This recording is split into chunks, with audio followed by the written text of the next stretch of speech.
and welcome to News Now. I'm your host, Taylor Inman. We're going over the biggest headlines this week for Northwest Montana. A House bill to impose new restrictions on voters of unsound mind could affect hundreds of patients in the Montana State Hospital and other state-run facilities. While Montana Code has long prohibited citizens serving in sentences in penal institutions and those of unsound mind from voting, the state has never clarified what these terms mean. Representative Braxton Mitchell, a Republican from Columbia Falls, said the omission creates a workaround in the voting system for patients serving felony convictions in the Montana State Hospital. The Department of Justice requested the bill after a patient serving a felony conviction at the Montana State Hospital filed a lawsuit last fall, claiming Anaconda Deer Lodge County had violated his voting rights. The case remains unresolved, but a district judge temporarily restored the plaintiff's voting rights for the 2024 election after the state attorney general's office admitted that the hospital did not fit the definition of a penal institution and that a court had not found the plaintiff to be of unsound mind.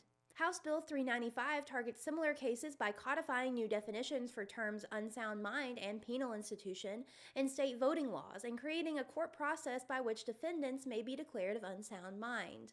While Republicans supported the legislation as a simple solution to a long-term problem, Democrats likened the bill and its implication to Pandora's box.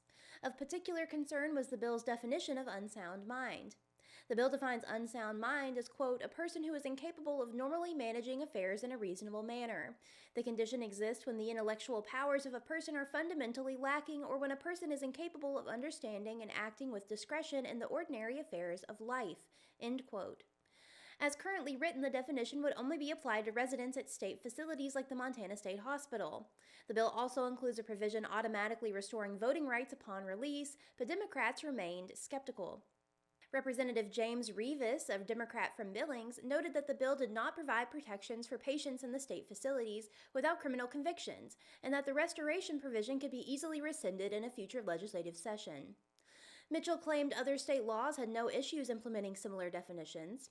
In email correspondence with the Daily Interlake, Mitchell cited Idaho and Utah as examples, though neither state references individuals of unsound mind in their state voting laws.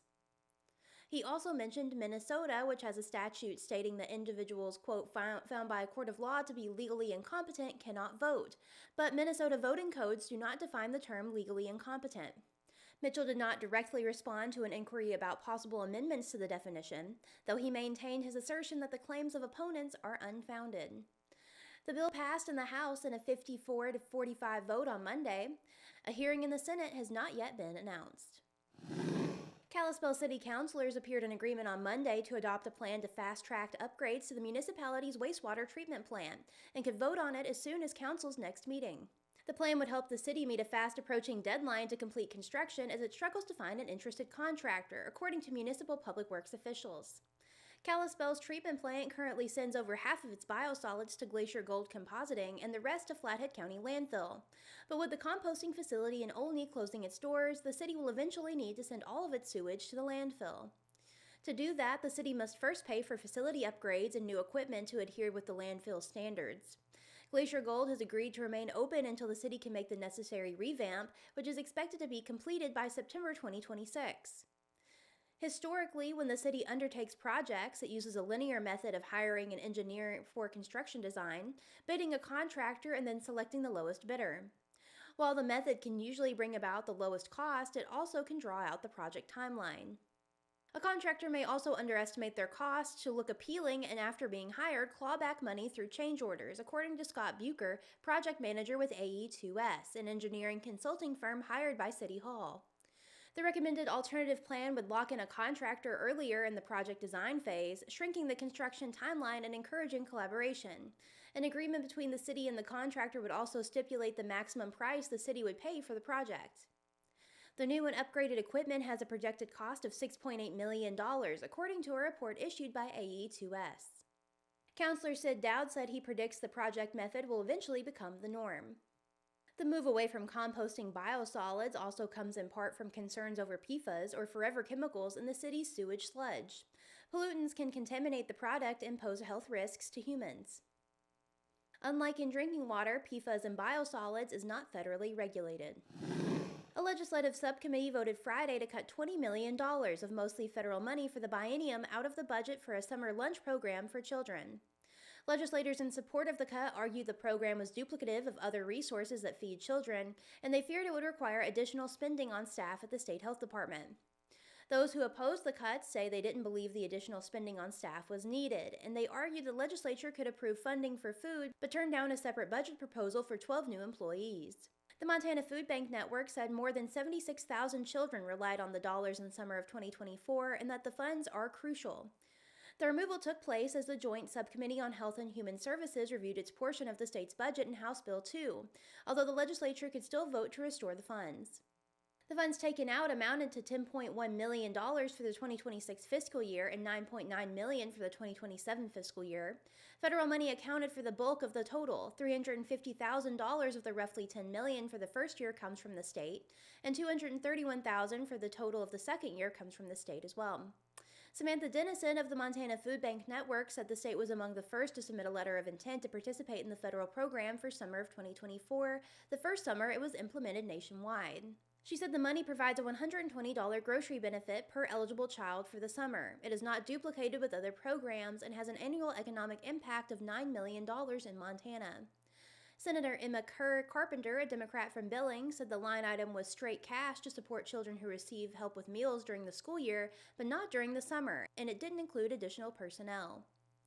But Chairperson Representative Jane Gillette, a Republican from Three Forks, said she believes other programs already support children, such as food backpacks and lunches in the park. Representative Mary Cafaro, a Democrat from Helena, said lunches in the park are gone, at least in Helena. The backpack program is different, and she said that if the EBT program is redundant, then that money would go unused. Cafaro joined 3 other Democrats to support keeping the program, and 5 Republicans opposed it, but this weekend, Cafaro said Democrats are not giving up the idea. The subcommittee unanimously voted against the related line item to add 12 staff, which Kerr Carpenter said was a bipartisan signal it did not see the need to grow government in that way at this time. Dennison agreed Montana does have another program that helps children, like one through the Public Office of Instruction. However, she said it reaches only an estimated 19% of the students who get support for lunches during the school year, which is the reason the federal government expanded resources, including summer EBT. Dennison said a lot of sponsors can't run the program out of OPI for the entire summer, so families end up without resources for weeks before school starts. And the EBT programs helps them buy groceries similar to SNAP, the Federal Supplemental Nutrition Assistance Program. She said summer months are the hungriest for children because they lack the school meals they can count on during the academic year, and 1 in 6 children in Montana lives in a food-insecure household. Thanks for joining us. News Now is a podcast from the Daily Interlake. We're proud to be the largest independent newsroom in Montana and the longest continuously published newspaper in the region. Today's stories were written by Daily Interlake reporters Haley Smalley and Jack Underhill and Daily Montanan deputy editor Keelius Balzer. And if you haven't already, subscribe to our YouTube channel to never miss an episode of The Pod. Everybody stay safe and have a great week. Thanks to our sponsor, Lawrence Auto Repair at 1309 U.S. Highway 2 in Kalispell. Most consistently rated 5-star shop serving the Kalispell area. Visit lawrenceauto.com. Will take care of you. The highest rated in the Kalispell.